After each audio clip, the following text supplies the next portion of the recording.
Egunon, vamos a hablar de una novela de John le Carré, como es esta, El sastre de Panamá, que tiene un pequeñito prólogo donde el propio autor habla de Graham Greene y nuestro hombre en La Habana como inspiración imprescindible para este libro, en donde, bueno, también John le Carré es autor de aquel otro que también habla de Tinker Taylor, que se tradujo en 2011 una película con un elenco británico bien brillante, pero digamos que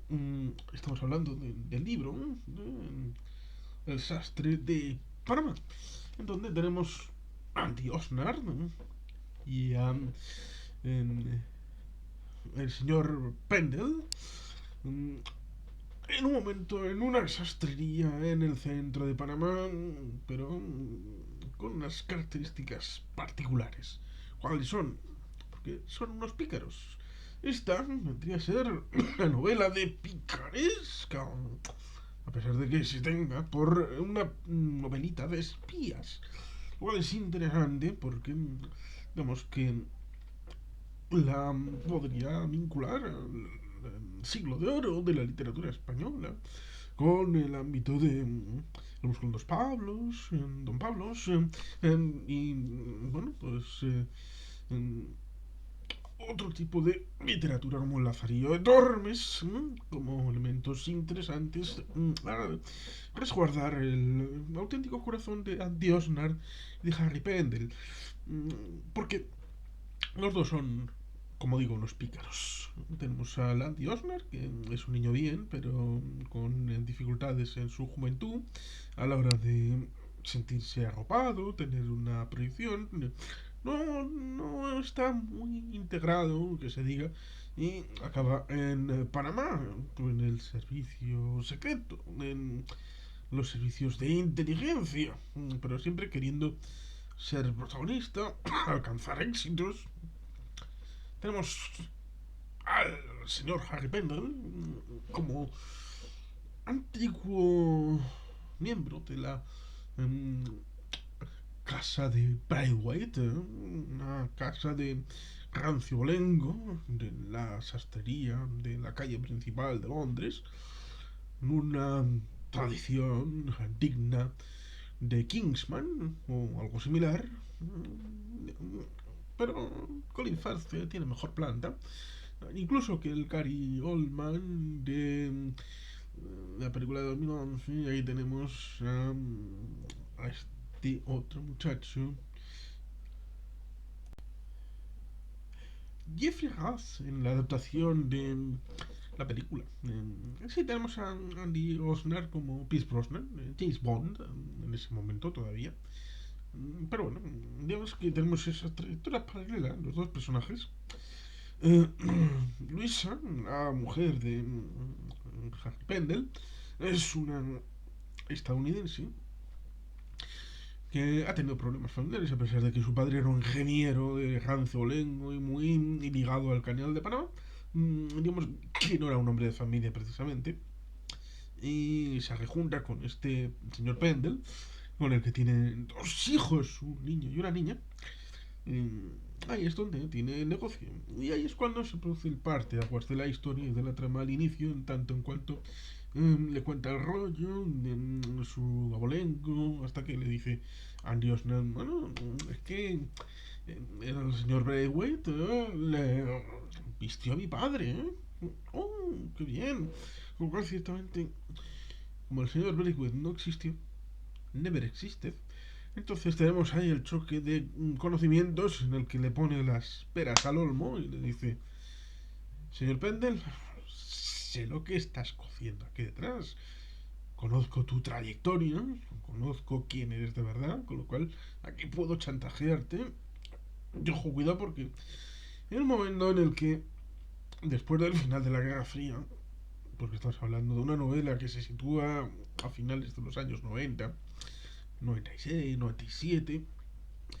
En la época de Jimmy Carter, presidente James Earl Carter, antiguo gobernador del estado de Georgia y presidente de los Estados Unidos entre el año 1977 y el año 1981,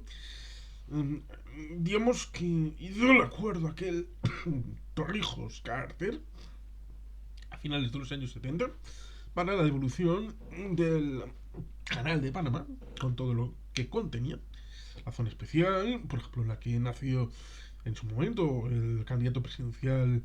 y senador por Arizona, John McCain, pues todo eso, devolverlo como máximo el día 31 de diciembre de 1999, antes de terminar el siglo.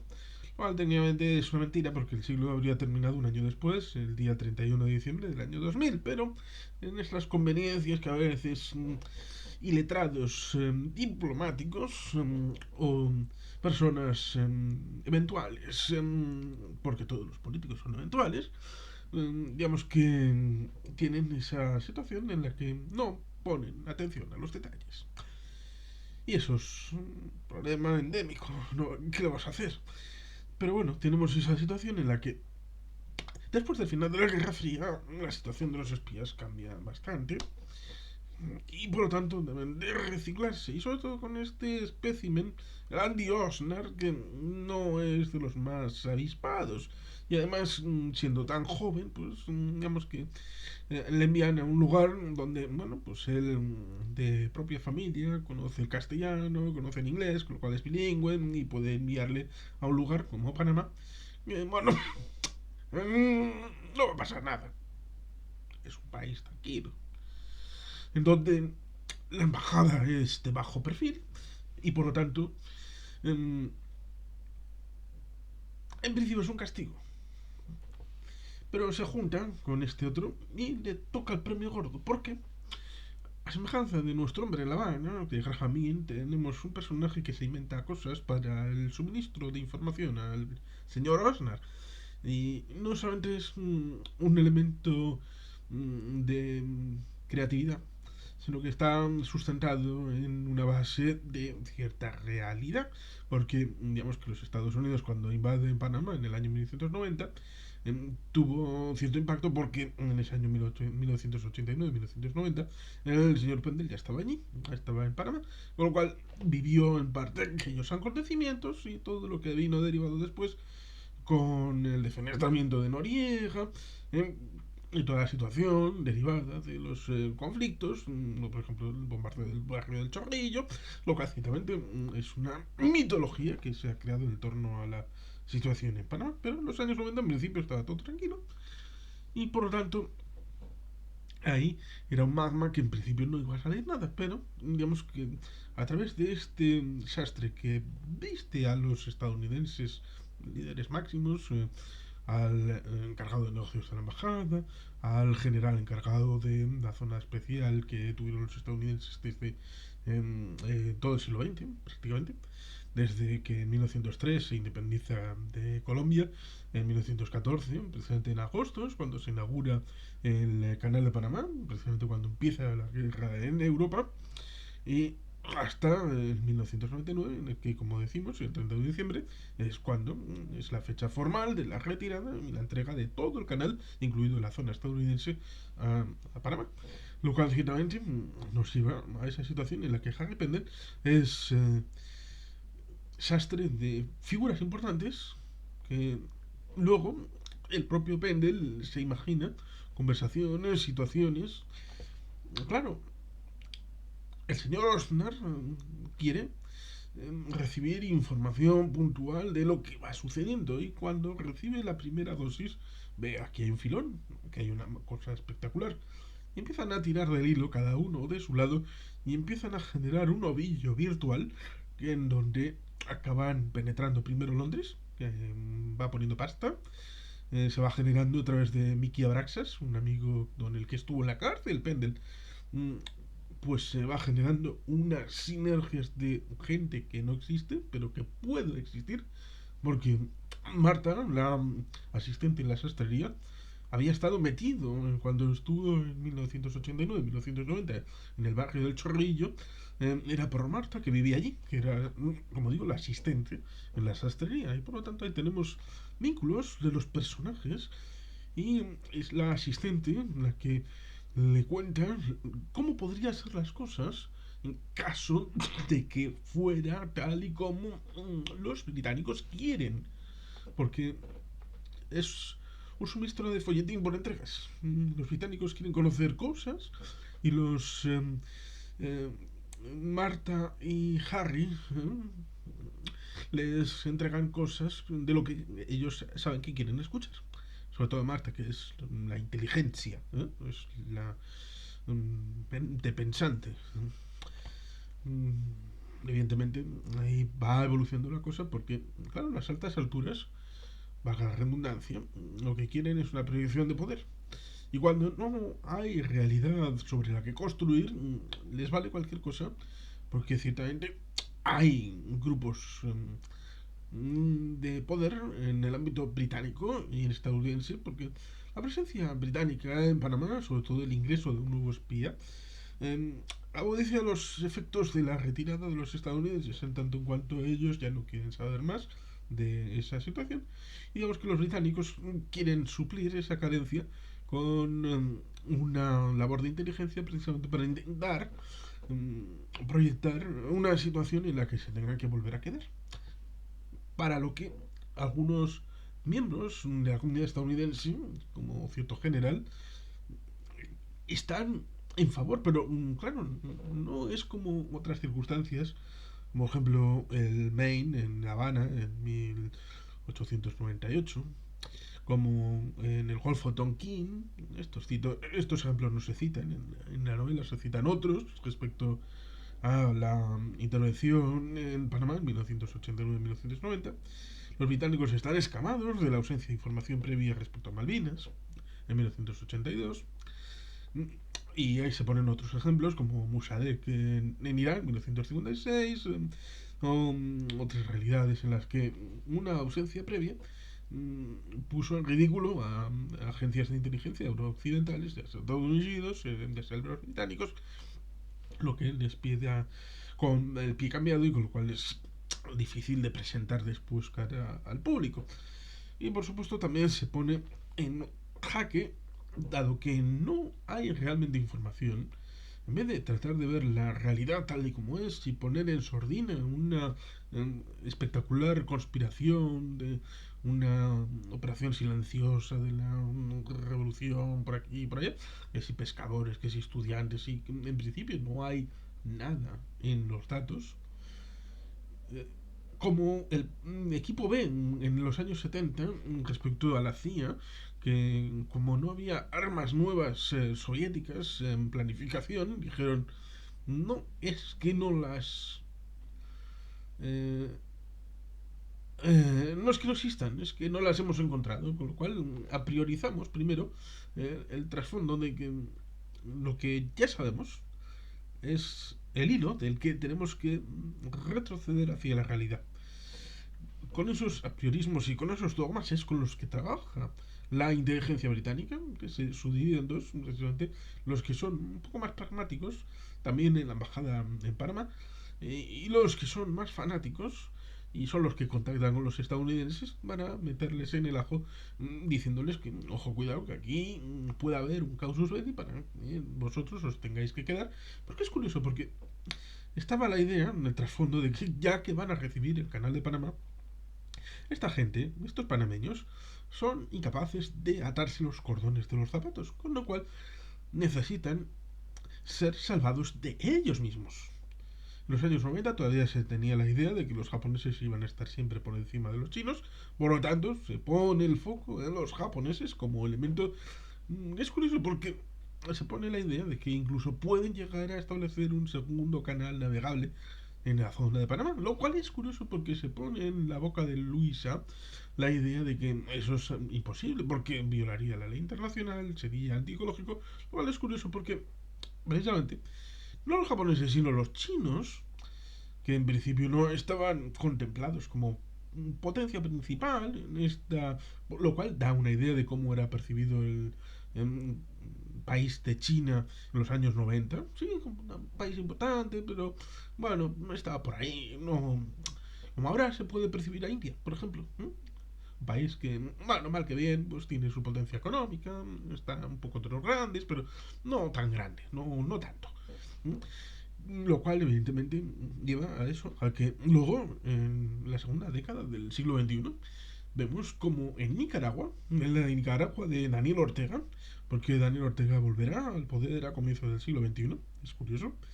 En el año 90 en Nicaragua ganó Birta Chamorro a los sandinistas. Y luego los sandinistas,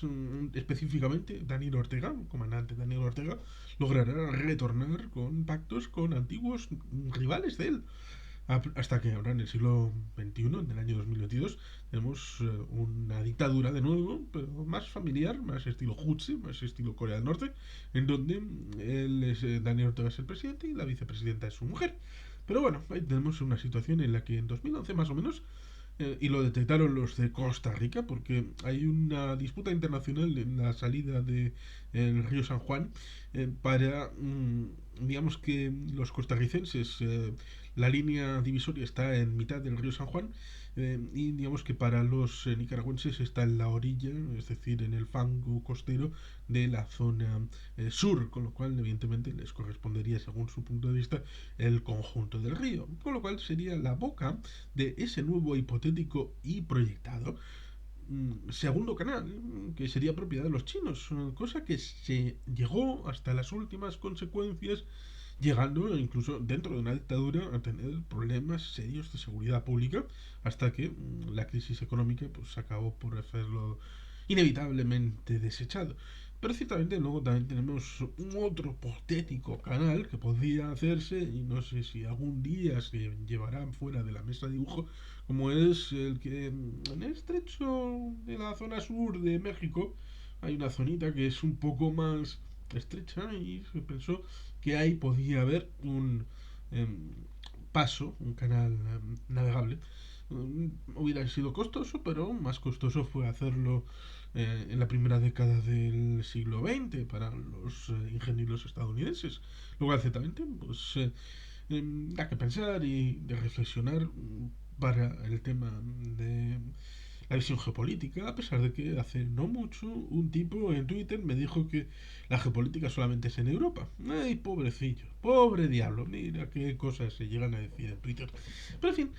tenemos por lo tanto esa novela, esta, que es muy interesante. La idea esta de la proyección, la propaganda, lo que a unos le conviene o lo que a otros están dispuestos a creer, la percepción de la venta respecto a un tercero para tratar de salvaguardar un modo de vida, con lo que esto significa para unos determinados círculos de poder, y esto sobre la base de humo, puro y duro humo, en donde vas escalando a través de las circunstancias, se da una conceptualización, luego la gente compra esa visión y a partir de eso van comprando como en el casino esas piezas que tienen su creciente valor hasta que el problema está en el que en un momento dado acaban por darse cuenta de que no hay nada.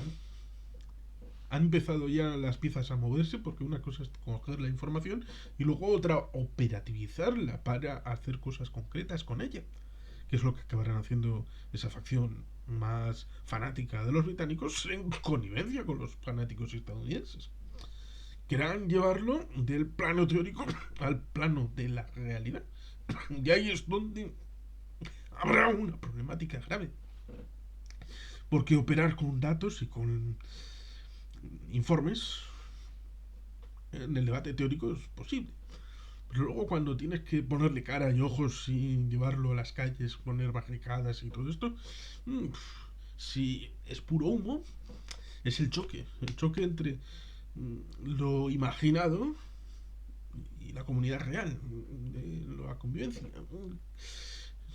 Esa es la intríngulis del final. Un poco como más o menos se ve en la propia película, como decimos, el señor Andy Osner está interpretado por Pierce Brosnan, Y el señor Harry Pendel está interpretado por Jeffrey Rush. Y la señora Luisa está interpretada por Jamie Lee Curtis.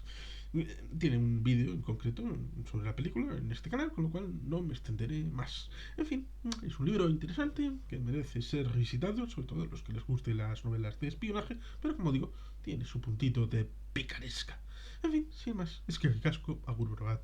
Betty Gelpean.